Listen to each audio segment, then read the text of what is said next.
Okay, we start off obviously this prep 360 process today, and it's detailing really what prep is like and what it's about, what's involved, and really the feelings you go through, the training you do, the food you eat, and the supplements that'll be used. All very basic things.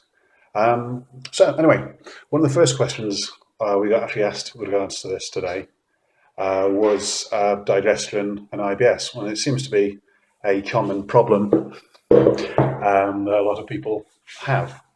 Obviously, we've been asked, how do I work around this? How have you worked around it? And how have you got better?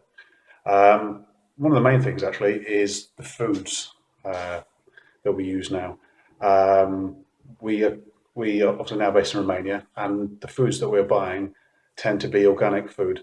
Um, I can't say for sure the methods and farming for obviously in other countries and UK foods is different. But what I can say, using organic foods that are fed on the foods they're meant to eat, as in the animals that we're eating, previously were eating the food that they were meant to eat. So with cows, they eat grass, for example. With chickens, they eat seeds, not feed. So they're actually having the right type of fats inside of them rather than omega 6s, which obviously an animal will generate when they eat corn based food. That's one of the main things. Obviously, bear in mind when you have foods that contain the right nutrients from the food they eat, obviously grass and from seeds, you get more omega 3. Now, with omega 3, it has anti inflammatory effects. So I believe in part one of the things that has remedied me is the fact that I'm using more omega 3 naturally from the foods that I eat. I don't get gut pain after eating chicken, for example. I have no issues after beef. Um, I have no issues after any meats. Certainly in the past in the UK, I was developing problems with non organic food where it was hurting my gut. I could tell within 10 to 15 minutes, having eaten chicken, for example, that I was going to have gut problems. I was going to have all kinds of gripes, wind, achy burps, you name it. I bloat up like I was pregnant. And this is all down to food. Other issues, of course, is learning in terms of my body, in terms of the food that I give it in terms of carbohydrates. Now, a lot of us are guilty of sticking with the same foods over and over. Rice, potatoes, sweet potatoes, rice, potatoes, sweet potatoes. Now, that's fine for a few months perhaps, but if you keep on doing the same thing, the enzymes in your gut obviously lower. You don't need as wide a range of enzymes to break down different types of food because you're simply not digesting them. Your gut doesn't need them. And of course, your body doesn't want to waste the energy that it takes to produce those enzymes. So it doesn't. Your body stops producing those enzymes and your gut will suffer as a result. You really do need to allow a good range of foods in your diet each and every day. So ensure, yes, for example, using our diets, if you're given the option of for breakfast oats or grits or polenta, have one of the three, but vary it. Don't have oats every day. For example, other meals. If you're given the option of rice, yeah, have rice some meals. But of course, mix it in with things like buckwheat, groats, have your barley, and all your other grains that you can have because they're there. They make your diet more interesting and they keep your gut happy. The big issue that you're having if you start developing IBS type symptoms, or often will be, is the simple fact that you're not varying your diet enough. You're sticking to the same foods all the time. It's not good. Your gut is designed for a varied diet and do so. And again, the same applies to fats as well. Don't just stick to peanut butter. Don't just stick to cashews and that's it.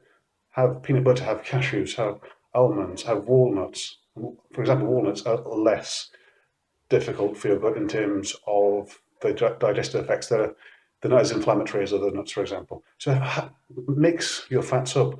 And when you have your oils, don't just have coconut oil or extra virgin olive oil. There's grapeseed oil. Obviously, there's things like walnut oil. Uh, there's rapeseed oil. Mix it up. Ensure that each and every day you vary it.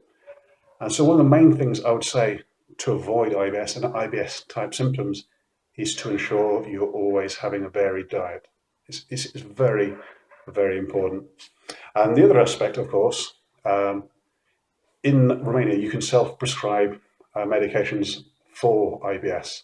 And with that, obviously, I looked into what was the best available. And I got them from the local pharmacy. And now I'm using the relevant anti-acid protein pump inhibitors for the acid issues that I've had in the past. And I use a medication to help the transit within my gut, and medication for anti-gut cramping if it ever does happen. I use them more of an insurance policy now, rather than a absolute need. But it keeps my gut running happily, and for the last 2 or 3 months now, everything within reason has been running well. Of course, every now and again you get a flare-up. That's like anyone, even those without IBS, will occasionally have a sore gut, and that's what we call life. So that's pretty much the first episode of the 360 process of dieting. So hopefully that answers questions on how I've dealt with my IBS and suggestions of how to limit IBS problems. It's something that is very real. It's something that you should seriously consider. I mean, one thing before I forget, actually, of course, it's not essential for everyone, but if you find it's difficult to digest foods every now and again, make certain you use pre and probiotics. They can help your gut. They ensure that your gut is always healthy. It has the most flora and fauna available. And of course, it makes you feel more comfortable. If you can feel more comfortable, you can eat as you need, you can drink as you need, and importantly, you can train and rest and sleep as you need. Because if you're in pain, if you're uncomfortable, you won't be training as well as you possibly could. Anyway, that's today's first prep process 360 episode. If you've got any queries or questions, please ask them below. But thank you for watching. Take care.